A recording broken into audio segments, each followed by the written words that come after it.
So, you're trying to find what cues is going to work. So I'll show you a few little example cues that I might work from. So, I can see straight away from my spine here, if we had a measuring tape, look at the distance. Now, I'm useless at measuring, but I would say that's definitely 10 centimeters plus. Okay, compared to this side, which I say is even something similar, but he's actually more on this side. There's the medial border right there. So that's definitely, he should be.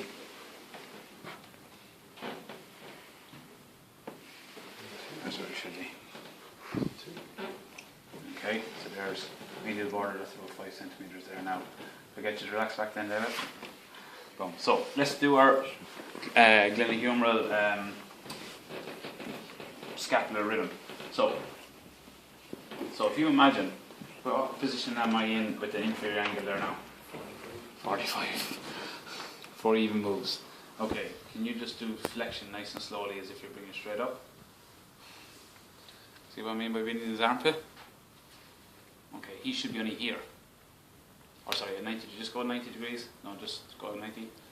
He should be only at 45 degrees here. And as he goes full 180, obviously you're not going to get 90, but it should be only 60 then. So yeah, he's a lot of, and I would think what David has, and that's why he was weak, is he has a stretch weakness pattern, because everything is stretched and that becomes weak then. Okay, so be careful with the likes of David, because if I strap him back in and we strap him so that his lower traps are now having to activate, what's going to happen, do you think? It's going to spasm, because they're not used to being in that shortened position. They're used to being in that lengthened position. It's hard, isn't it? I haven't even corrected your posture. Okay, so this is how I would try and work a few different cues. So, first one I tend to work from behind and say, right, because this, I find, right, David, there's my fingers in your scapula. All I want you to do is bring your scapula down into my fingers. Okay, that's a way. I want you to go down. There you go. Down and good. And hold.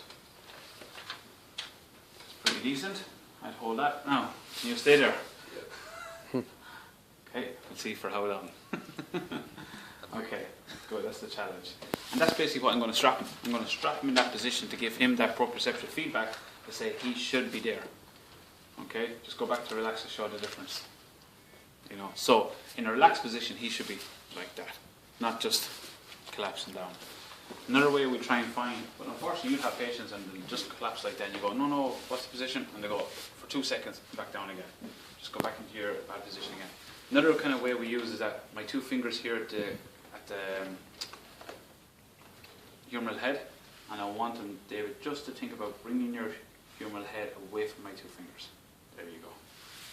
The problem is that he hasn't corrected the posture. See how the other one just went, he got taller, nice positioning. Well, if I just do that, he's still keeping that rounded back. But so personally I like doing the inferior angles, coming down, pulling them into my fingers. Jenny McConnell, the girl that does the McConnell taping, you can relax again this way she does it. She does shoulders up, shoulders back, shoulders down. So you can get the patient to do shoulders up, shoulders back, shoulders down.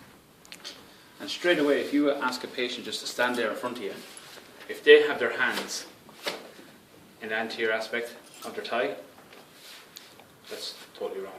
They should be in their pockets, so straight away. The other thing is find pecs are going to be unbelievably tight. Look at that sort of look, unbelievably so. Look, that tension right through there, because his humeral head is being pulled forward through the pecs. Didn't stay very long, did he? Come on, back into position again. There you go. Now, we don't want to do over army styling. You're going to bait the word, because unfortunately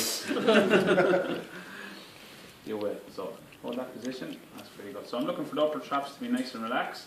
Now, what's the difference in your upper traps when you go into a bad position? Go bad position again. Watch. A little bit more tension all right to it. Not too bad, but you'll find a lot of patients. That's nasty there, isn't it? Not too bad? Not too bad. You'll find a lot of patients that their upper traps are going to be so dominant because the lower traps aren't working, that they lift up.